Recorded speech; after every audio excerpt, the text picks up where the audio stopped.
Finally दोस्तों जेको सो अधु कलाकु बरसाति पई ऐं बरसाति खां पोइ हाणे जे जेके मनाज़िर आहिनि उहे तव्हांखे ॾेखारियूं पिया।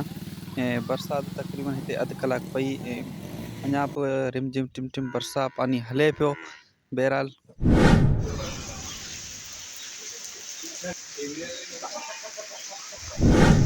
जी अस्सलाम वालेकुम प्यारा दोस्तों, उम्मीद त सभु दोस्त ठीक ठाक हूंदा, जिते हूंदा मौला जे फज़ल ऐं करम सां हूंदा। जीअं त दोस्तों मां दोस्त ऐं हिन पे दोस्त फरहान लाचारी हिकु दफ़ो ॿीहर अव्हांजी ख़िदमत ऐं समातन ताईं हाज़िर थी चुको आहियां। अॼु ॾींहुं आहे साईं सूमर जो ऐं हिन टाइम जेको सो मौसमी जेका बि सूरत हाल आहे तव्हां सां शेयर कंदासीं।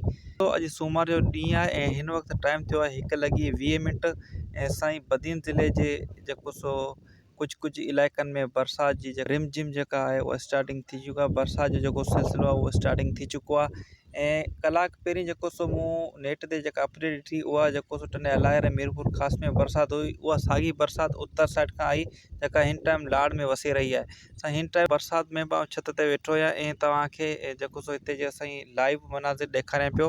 जेका बि अञा हीअ जेका बरसाति तेज़ आहे उहा हेॾा अचे पई, हिन साइड ते अचे पई, यानी की बहरहाल आउं छत ते वेठो आहियां। जल्दी जेका बि अपडेट आहे तव्हांखे शेयर करे पोइ आउं पंहिंजी जेको सो वीडियो अपलोड कंदुसि। हिन टाइम जेको सो 1:20 थिया आहिनि। वीडियो शायदि 2 बजे अपलोड करियां या 2:30 बजे, उहो कंफर्म कोन्हे।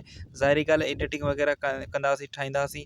बाक़ी अञा इन बरसाति जो जेको सो 2 ॾींहं सिलसिलो अञा जारी रहंदो जेको सिस्टम मुताबिक़। बाक़ी साईं रब पाक पंहिंजी रहमत जीअं वसाए तीअं वसाए सघे थो। बसि असां दुआ ई घुरे सघूं था त हमेशह मौला पाक रहमत वारी बरसाती वसाए।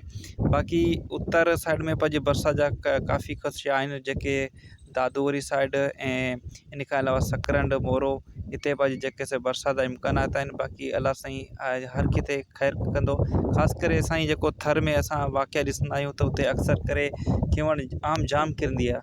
त साईं बरसाति असांजे बदीन ज़िले में दाख़िल थी चुकी आहे। साईं मुंहिंजो तालुक़ु आहे जेको सो तालुका तलार ज़िला बदीन खां ऐं तलार जे नज़दीक जेका मौसम आहे यानी कि बदीन ज़िले जो ई इन करे ॿुधाईंदो आहियां छो त काफ़ी दोस्तनि खे तलार जी ख़बर न आहे, इन करे मां बदीन ज़िलो ई ॿुधाईंदो आहियां। बहरहाल बरसाति तेज़ थी वई, इन करे वीडियो एतिरो वधीक जेका बि अपडेट ईंदी उहा तव्हां सां शेयर कंदासीं। वीडियो खे लाइक कजो, शेयर कयो। फरहान लाचारी खे ॾींदो इजाज़त। दोस्तों वधीक वीडियोस ॾिसण लाइ असांजो यूट्यूब चैनल विज़िट कंदा। यूट्यूब चैनल जो नालो फरहान परदेसी व्लॉग्स आहे। चैनल सब्सक्राइब करणु न विसारींदा।